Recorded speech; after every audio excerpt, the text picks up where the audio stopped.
Hi friends, இன்றைக்கி காலையில் வந்து என்ன சாப்பாடுன்னு சொல்லி பார்க்கலாம் வாங்க. வீடியோக்குள்ளே இந்த 4 பொருளை வச்சு என்ன பண்ணலான்னு பார்க்கலாம். இப்போ இவ்வளோ பொருளை வச்சு கொழுக்கட்டை செய்யலாம். இப்போ வந்து இதுக்கு வந்து கொழுக்கட்டை ரெடி பண்ணதுக்கு தேங்காயும் சீனியும் கொஞ்சோண்டு சுடுதண்ணி காய்ச்சி விரவி இந்த கொழுக்கட்டை பிடிச்சி வச்சுருக்கு. இதை வச்சு கொழுக்கட்டை செய்யலாம் வாங்க. இப்போ தண்ணியில் வந்து கொழுக்கட்டையை போடலாம். கொதிக்குது தண்ணி, எல்லாத்தையும் போட்டு கொதிக்க விடலாம். தேங்காய் பால் ஊற்றலாம். தேங்காய் பால் நம்ம இது கிளறலாம். எதுக்குன்னு சொன்னால் கொழுக்கட்டை வந்து கொஞ்சம் உதிர்ந்து போகும், அதை நல்லா சேஃப்டியாக வந்து கிளறான். முன்னாடி ஒரு விருந்தை காடுதாரேன். 4 விருந்து வந்துடும் எங்கள் வீட்டில். இதான் அந்த கோழி குஞ்சு, மிதுஸ் வாங்கின கோழி குஞ்சு. இன்னைக்கு கோழி வாங்கிருக்கோ எப்படின்னு தெரியல.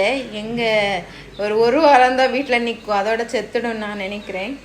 அப்படி நீங்களும் அப்படி நினச்சானா கமெண்ட் பாக்ஸில் கமெண்ட் பண்ணுங்க. ஓகே, இப்போ நம்ம கொழுக்கட்டை செய்யலாம். இப்போ கொஞ்சம் அரிசி மாவை தட்டலாம்.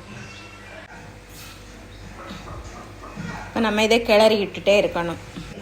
என்னது செய்தான்னு சொன்னானா கொழுக்கட்டை செய்கிறேன்.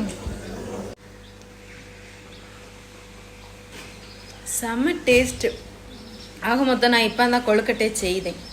இப்போ கொழுக்கட்டை ரெடி ஆகிட்டு, பால் கொழுக்கட்டை.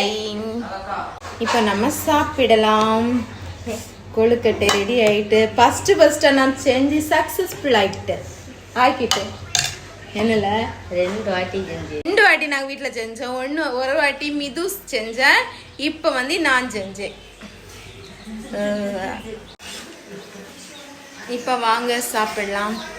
நம்ம சாப்பிடலாம், மிதுஸ் கொடுக்கலாம். சாப்பிட்டு எப்படி இருக்கான்னு சொல்லு. அங்கே ஒருத்தனை பாருங்க, கோழி பிடிச்சது. வந்து ரிமோட்டோட தான் இருப்பேன். மிஸ் பார்த்தா சொல்லுங்க. பிச்சை வருதா? வாவ், செம டேஸ்ட். ஓகே, யாருக்கெல்லாம் கொழுக்கட்டை பிடிக்கும் கமெண்ட் பாக்ஸில் கமெண்ட் பண்ணுங்க. ஓகே, இந்த வீடியோ பிடிச்சிருந்தா லைக் பண்ணுங்க, சப்ஸ்கிரைப் பண்ணுங்க. ஓகே, பாய்.